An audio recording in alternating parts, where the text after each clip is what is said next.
एक बार भगवत ऋषिक जी महाराज अपने गुरुदेव के चरणों में बैठ के निवेदन किया कि जैसी आपकी आज्ञा ठीक अक्षरशः वैसे ही वैराग्य से रह रहे। बहुत वैरागी महापुरुष, फिर भी काम वेदना सता रहे। इसका क्या हो सकता है? खान पान की कोई व्यवस्था नहीं, माधुकरी वृत्ति से बहुत एकांत प्रिय, बहुत अद्भुत साधना, फिर भी गुरुदेव ये अंदर काम वेदना का करवा ले आओ। उस करवा में गांव में तो उसे अंडी कहते हैं, बड़ा पेड़ होता है, छोटे छोटे उसके ऐसे बीज होते हैं, उससे तेल निकलता है। तो वो बोले करवा ले आओ। ले आए। बोले देखो इसमें तेल तो नहीं है। बोले नहीं। पानी भरा, थोड़ी देर रखा तो तेल आ गया। बोले जानते हो इसमें तेल क्यों आ गया? क्योंकि इसमें तेल रखा गया था। फिर धोया, फिर डाला, फिर देखो फिर आ गया ना तेल। बोले अब देखना। और उस करवे को रसोई मनिया की गई थी तो ढेर सारी आग थी, उसी आग में रख दिया। 10-15 मिनट रखने के बाद फिर निकाला। बोले अब पानी रखो। पानी रखा, तेल नहीं आया। बोले समझ गए, अभी तुम्हारे तप में कमी है, और तप करो, भस्म हो जाएगा ये। जब तक इसके संस्कार हैं, कई जन्मों से भोग वासनाओं के खेल खेलते चले आ रहे हैं, तो संस्कार हैं। जहां संयोग बनेगा तहां वो प्रकट होने लगेगा, वो दिखाई देने लगेगा। भस्म करो इसको तप के द्वारा। जैसे आग में रख दिया गया तो संस्कार भी तेल के भस्म हो गए, वो पानी में अब दोबारा फिर नहीं आए। ऐसे ही तप के द्वारा, भजन के द्वारा वासना को भस्म कर दिया जाता है, तब उपासना परिपक्व होती है। तो माधुर्य भाव, ये जो प्रेम लक्षणा भक्ति है, इसमें सबसे बड़ी सावधानी, चढ़ के मैन तुरंग पे चलिबो पावक माए, इसमें अत्यंत वैराग्य की आवश्यकता है। तो जो प्रारंभ से एकदम जुड़े और सही दिशा नहीं मिली, गुरुजनों का सही निर्देश सानिध्य नहीं मिल पाया, तो वो फिर इसी में भटक जाते हैं, इसी में भटक जाते हैं संसार मार्ग में। क्योंकि हृदय में एक द्रवण क्रिया होती है, उस द्रवण क्रिया के लिए वैराग्य की बाढ़ होनी चाहिए, वैराग्य की कसौटी। अगर वैराग्य की बाढ़ नहीं है तो द्रवण क्रिया फैल जाएगी। पहले राग रहित होकर फिर अनुराग में जाया जाता है। तो कह रहे माधुर्य उपासक को चाहिए आरंभ में किसी महापुरुष के निर्देश के अनुसार साधना में पहले लगे।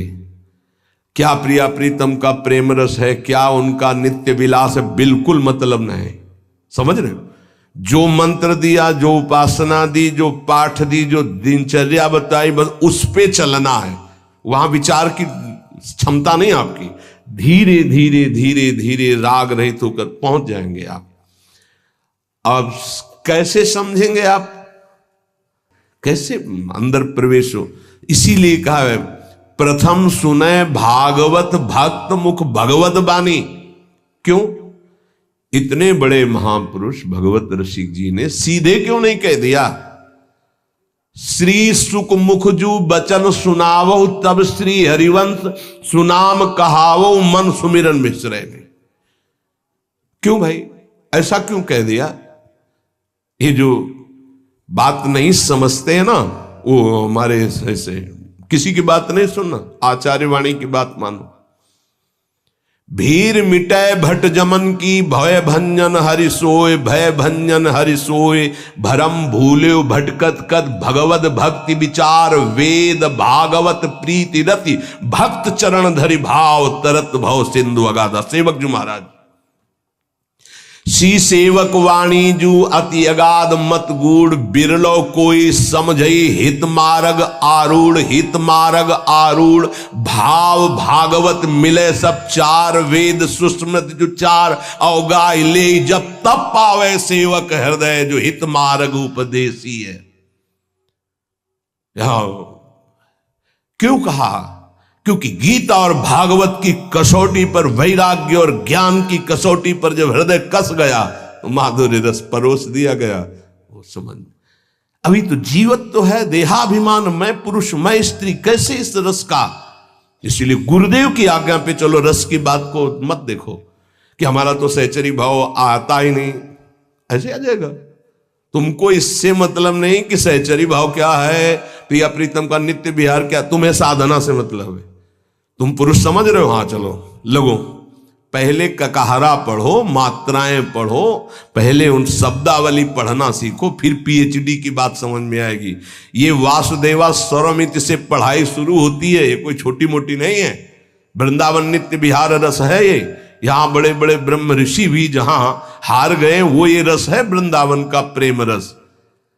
हार गए कृष्णात् परम किमपि तत्व महम न जाने, अभी तो पहुंचे ही नहीं किशोरी जूझ तक। श्रीमद सूदन सरस्वती जी कहते हैं, जो ब्रह्म चिंतन में स्वराज्य स्वरूप स्थान में विराजमान आत्मबोध संपन्न महापुरुष, उनको जब रूप माधुरी ने आकर्षित किया श्री कृष्ण चंद्र की, तो कहते हैं कृष्णात् परम किमपि तत्व महम न जाने। और उनको क्या पता कि ये सौंदर्य माधुर्य समुद्र सी लाल जो वेणु करान्निपतिता स्खलितम शिखंडम भ्रष्टम च पीत वसनम ब्रजराज सोनो यस्याह कटाक्ष सर्पात, यस्याह कटाक्ष सर्पात विमूर्छित। कैसे पता चलेगा? अब सीधे नित्य विहार रस की बात, इसीलिए गुरुजनों ने सिद्धांत बनाया, प्रथम सुने भागवत भक्त मुख भगवत वाणी। गीता और भागवत की कसौटी पर उपासक का हृदय कसा होना चाहिए। आसपास पात्र मेड़ मजबूत है, रस डाला सीधे, उसमें सुरक्षित है, नहीं तो द्रवित हृदय और फिसल गया तो ये फिर संसार में चला। तो उपासक महामाधुर्य रस की उपासना वाला पहले गुरुदेव प्रदत्त साधना में प्रीति करे। अब कि नित्य विहार का मतलब क्या? पहले तुम राधा राधा रटो, एक भी मिनट नाम ना छूटे, पहले ऐसे चलो। पहले अपनी इंद्रियों को ठीक करो, पहले अपने आचरणों को ठीक करो, पहले आप जैसा आज्ञा हो रहा वैसा चलो, फिर आगे का रस अपने आप आ जाएगा। समझाने की थोड़ी जरूरत पड़ेगी। और तुम्हारी समझ क्या, संभाव्योपि विरंचि नारद सी, और तुम समझना चाहोगे, समझ जाओगे। जो मंत्र मिला है, जो उपासना मिली, उसमें रति करने से उपासना के दो परिणाम होते हैं। आधे तक उपासना दोनों की एक ही चलती, ज्ञानी की भी और प्रेमी की भी। जब कोई उपासक उपासना करता है तो पहले अंतःकरण शुद्ध होता है। यहां तक सबकी उपासना एक ही चलती है, अंतःकरण शुद्धि। अंतःकरण शुद्ध का मतलब मन में कोई भी सांसारिक संकल्प नहीं रह गया। बुद्धि का निश्चय जो ये था कि इंद्रियों के सहित मन जब भोगों का संयोग करेगा तो हम सुखी हो जाएंगे, खत्म हो गया। बुद्धि का निश्चय है एकमात्र प्रियालाल में ही सुख है। मन संकल्प विकल्प छोड़ दिया संसार के, चित्त की वृत्ति भगवदाकार हो रही है, अहम दासत्व में बदल गया। यह है शुद्ध अंतःकरण भक्त का। और ज्ञानी, उसका शुद्ध अंतःकरण जहां हुआ था उसे अनुभव हुआ, मैं स्थूल नहीं, सूक्ष्म नहीं, कारण नहीं, आत्मस्वरूप। और अपने आप उसका राग तीनों शरीरों से खत्म, क्योंकि शुद्ध हो गया ना तो दिखाई दे रहा, और अपने आप में स्थित। अब वो दृष्टा मात्र है, गुणानुगुण वर्तनते। यहां तक एक चलता है भक्त और ज्ञानी। अंतःकरण शुद्ध होने वो निकल गया दासत्व की तरफ, और वो निकल गया स्वरूप में स्थित होने की तरफ। आत्मनिवेदन करने वाला उपासक मोक्ष पदवी की भी इच्छा नहीं रखता, फिर अन्य इच्छाओं की तो बात जाने दो। आत्मनिवेदन आराध्य देव को, ये नवी भक्ति है। जब तक उपासक के अंदर वासना है, काम है, नाना प्रकार की इच्छाएं हैं, तो साधना पर ध्यान दे। साध्य की दिव्य लीलाएं जो नित्य विहार रस की हैं, वो चिंतन करने का अधिकार नहीं। ये तो निरखत नित्य विहार पुलकित तन रोमावली आनंद नयन सुधार, यह जो कृपा हरिवंश की। क्योंकि वाणी जी समर्थ है, वो स्वयं प्रकाशित हो जाती है हृदय में।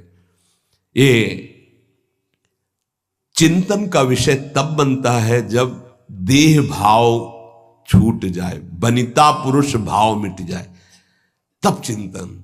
आज वन क्रीड़त श्यामा श्याम, सुभग बनी निश शरद चांदनी, रुचिर कुंज अभिराम, खंडन अधर करत परि। ये चिंतन जो दिव्य भावावेश में अपने सहचरी स्वरूप में वो देख रहा है, सामने निकुंज है, कैसी चांदनी छिटकी हुई है, कैसी सुंदर शैया है, कैसे प्रिया प्रीतम विराजमान, वो सब शोभा। ये अर्थ थोड़ी हो सकता है, अर्थ नहीं हो सकता, ये चिंतन का विषय होता है।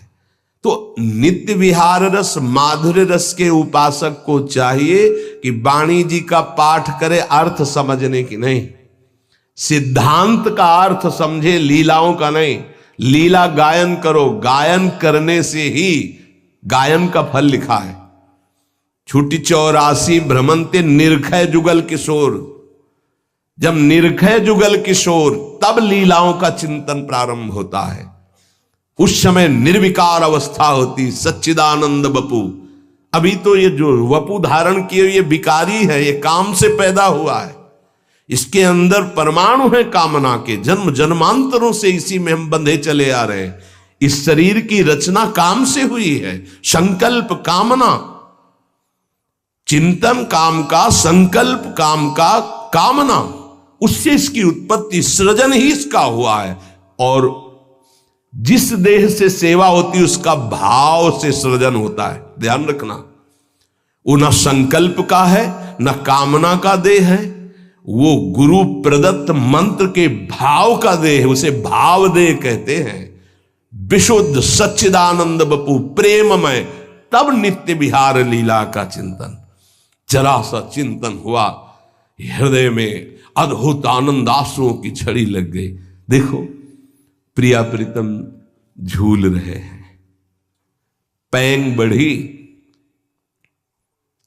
तो अबलात सुकुमार डरत मन, वर हिंडोर झकोर तो पुलक प्रीतम उर लागत दयनो उरज। अब अरुझी बिमल माल कंकन सो कुंडल सो कचडोर, ये शोभा जब देखी सके, ओह कैसा अपार सुख हो रहा है।